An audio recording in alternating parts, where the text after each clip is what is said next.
With due respect, দেখেন আমরা content creator, আমাদের কন্টেন্ট সোশ্যাল মিডিয়া প্ল্যাটফর্মের মাধ্যমে দেশের গণ্ডি পেরিয়ে সারা পৃথিবীতে বাংলা ভাষাভাষী মানুষরা কম বেশি দেখেন। আমি বরাবরই বলি, ভারত নিয়ে ব্যক্তিগতভাবে আমার কোনো মাথা ব্যথা নাই, জনগণের সাথে আমার কোনো মাথা ব্যথা নাই।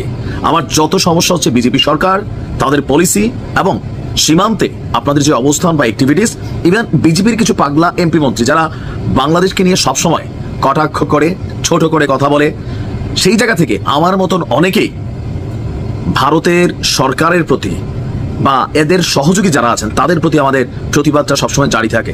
বিষয়টা এমন না যে পাকিস্তানপন্থী, পাকিস্তান প্রেমী, উই ডোন্ট লাইক দেম। আছে বাংলাদেশে কিছু বীজ আছে, সেটা আলাদা, বাট আমরা না, আমরা বাংলাদেশ পন্থী ভাই। বাংলাদেশে আবার আপনাদের দাদাপন্থীও কিছু লোক আছে, দেখবেন যে যেটাই হোক মানে ভারতের সাপোর্ট করতেছে। এটা কিন্তু এখনো সোশ্যাল মিডিয়াতে আমরা দেখি আওয়ামী লীগের নেতাকর্মীরা এই জায়গাতে আবার অনেক দূর আগানো। আর পাকিস্তানের বেলায় জামাত ইসলাম, আবার অনেক অনেক জায়গায় বিএনপির নেতাকর্মীরাও যথেষ্ট পাকিস্তানপন্থী, অনেক জায়গায় আমরা দেখি, কমেন্টও দেখি। তো যাই হোক, আমার আলোচনার জায়গাটা হচ্ছে বাংলাদেশ পন্থী জায়গা থেকে। ভারতের একজন কি বলা হয় যে সম্ভবত পার্লামেন্টেরিয়ান, এমপি অথবা মন্ত্রী টাইপের কি হবে, তার নাম হচ্ছে দিলীপ ঘোষ। আপনারা জানেন যে ভারত এবং বাংলাদেশের মধ্যে নানান নিষেধাজ্ঞা তৈরি হয়েছে ব্যবসা বাণিজ্য মানে সেক্টরে।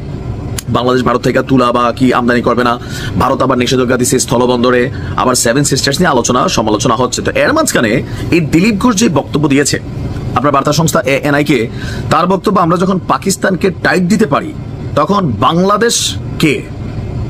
বাংলাদেশকে কেন ছাড়, মানে কিতা বুঝাস বাবা, পাকিস্তানকে কিসের টাইট দিস?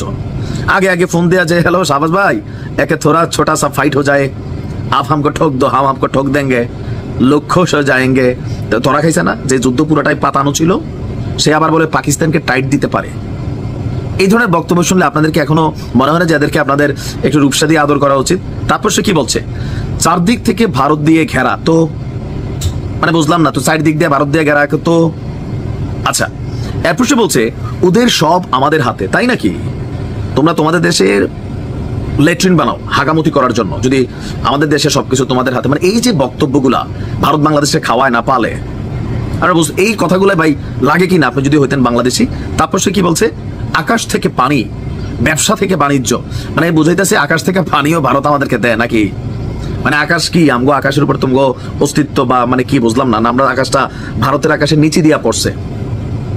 ব্যবসা থেকে বাণিজ্য, ভারত বাংলাদেশে হিউজ পরিমাণ মাল রপ্তানি করে, বাংলাদেশের ব্যবসায়ীরা আনে, তো মাগ না আনে না টাকা দিয়ে আনে? তোমরা ব্যবসা করতেছো না, আমরা ভারতে কতটুকু রপ্তানি করি? খুব বেশি না, কিন্তু ভারতের মালে বাংলাদেশ 6 লাভ, এটাই বাস্তবতা। তো আমরা টাকা দিয়ে কিনতেছি, তোমাদের কাছ থেকে না কিনলে আমরা পাকিস্তান থেকে কিনবো, আমরা চীন থেকে কিনবো, আমরা তুরস্ক থেকে কিনবো, মিয়ানমার থেকে কিনবো, সমস্যা কি?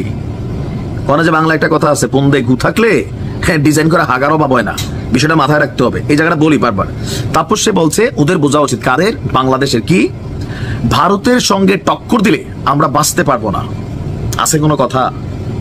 নিজের দেশের মানুষ না খাইয়া মরে, হাগার জায়গা পায় না, আপনাদের স্যানিটেশন সিস্টেম নাই, সে আইসা বাংলাদেশ নিয়ে এই ধরনের কথা বলে। আরে বাংলাদেশে বস্তির মধ্যে তো বাবা স্যানিটেশন সিস্টেম আছে। এই কারণে দাদা আমার মায়েরই মাথা গরম হয়ে যায় যখন এই ধরনের বক্তব্য শুনি। তবে বাংলাদেশকে নিয়ে একটা গভীর ষড়যন্ত্রের জাল বুনতেছে এই বিজেপি সরকার। আমি বরাবরই বলছি, বিজেপি সরকার বাংলাদেশকে নিয়ে একটা নীল নকশা করতেছে। হয়তো যে কোনো সময় যে কোনো কিছু ঘটতে পারে, একদম মানে এটা হালকা নেওয়ার কিছু নাই, প্রস্তুত থাকতে হবে, সতর্ক থাকতে হবে। ভালো থাকুন।